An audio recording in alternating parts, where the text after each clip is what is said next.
It is 6:49. This is your morning in 8 minutes. State and federal officials are in Harlan County, Kentucky today working to find out what led to a deadly mining accident. This happened at the Darby Fork mine owned by Knoxville company Inmet.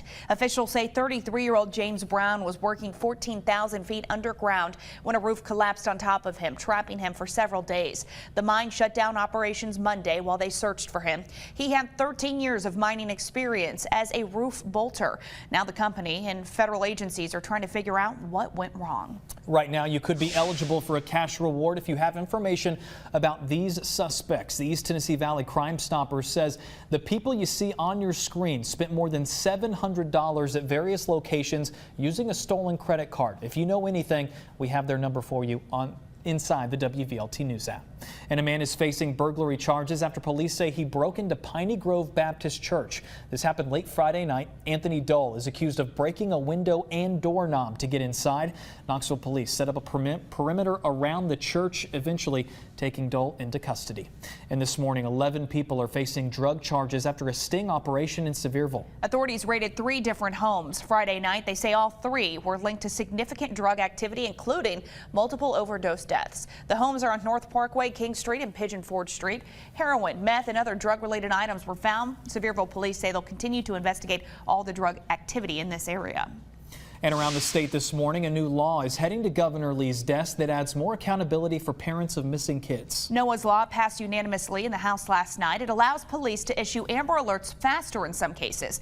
A custodial parent can seek an emergency court order declaring a child to be in imminent danger, ordering a non-custodial parent to return that child immediately. This comes after Noah's father, Jacob Clare, is accused of not returning Noah to his mother and taking him and a cousin to California. Since then, the family's been working with lawmakers on this legislation to make sure it doesn't happen again. The governor still needs to sign it. A Tennessee man will spend the rest of his life behind bars for the murder of NBA star Lorenzen Wright.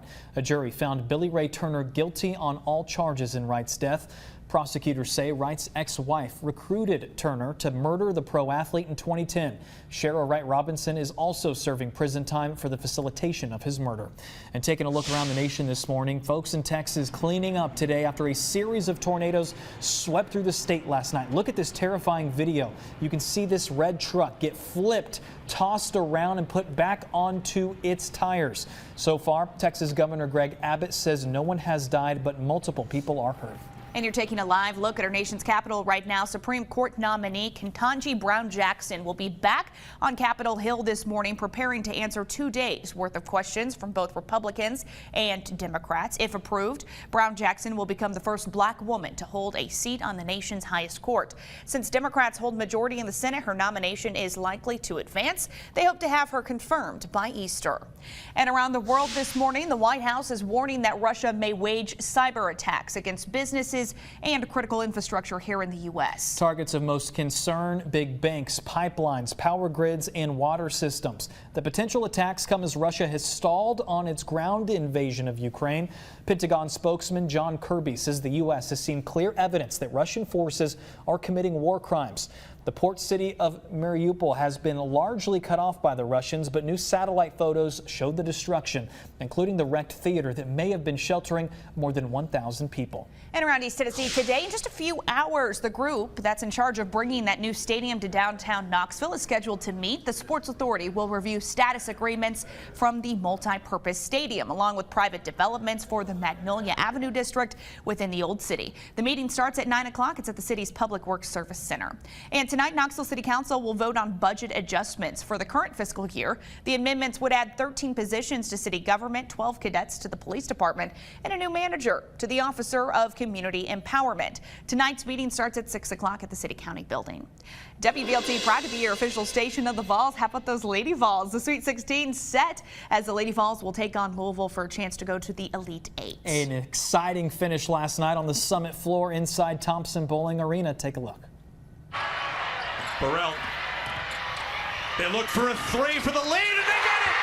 Sarah Puckett for 3! Onions, the dagger. Freshman Sarah Puckett with the dagger to beat Belmont in advance in the NCAA tournament. This is the first time the Lady Vols have been back to the Sweet 16 since 2016. The Lady Vols now gear up to head to Wichita, Kansas, taking on the #1 seed Louisville Cardinal on Saturday. We're working to learn when tip-off will be and where you can watch it. The Cardinals. We'll keep you posted inside the WVLT News app to get you ready for the big game. Our sports team has you covered. A half-hour special on Friday. You can catch all the action on WBXX, the CW Knoxville, starting at 7 o'clock. More exciting news on Rocky Top. Josh Heupel and the football staff landed one of the highest rated recruits in years. 5-star quarterback Nico Emi-Alialava out of California says he wants to be a Vol. He's been sought after by just about every program out there. He says Big Orange Country is where he wants to be. It is 6:54. Let's get right to Whitney Turner. She's got your first alert traffic. No incidents impacting your Tuesday morning commute. Those interstates and main roads running smoothly. However, we are seeing some extra company on the roadways ahead of that morning rush. This is a live look at I-40 at Rutledge Pike. You are in good shape. Do see some brake lights there as you're moving in and around downtown. But again, no wrecks or delays. Taking a look at those interstate times. 40 eastbound moving 70 miles an hour from Pellissippi Parkway into downtown Knoxville. 75 southbound moving 69 miles an hour from Norris Freeway to 640. You're in good shape as well on Alcoa Highway. Your first alert forecast with Chief Meteorologist Heather Haley. 6:55 now. Wanted to recap again that marginal risk or an isolated severe storm risk tonight through tomorrow morning. Damaging wind would be our main threat with gusts around 30 to 40 miles per hour. An isolated stronger storm could step that up a bit. Really, we've just got a lot of energy coming in with the storms in the region, but downgrading a bit in intensity as it moves into our area, bringing in still some choppy downpours. Notice it's not widespread heavy rainfall. That's why flooding is not on our list of risks really for our area. 1/4 inch to 1/2 inch for most. This blue band here actually jumps up between 1/2 inch and about 1 inch on the plateau to the Western Valley and kind of clipping areas like Campbell to Anderson to Roane counties through Spring City. We all share even after the rain and storms, the winds.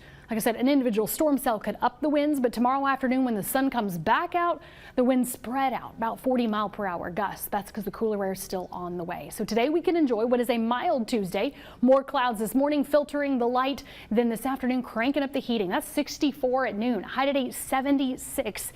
Even warmer today, so let's definitely enjoy before those downpours and storms move through. I've got the latest track for you coming up on the CW, plus more in the WVLT First Alert weather app in case you do have to get out the door. Yeah, I'm definitely going to enjoy those 70s today. Oh, I'll be outside. Yeah, for sure. Soaking in the rays. Soaking in the rays. We're headed over to WBXX. We hope you have a good Tuesday.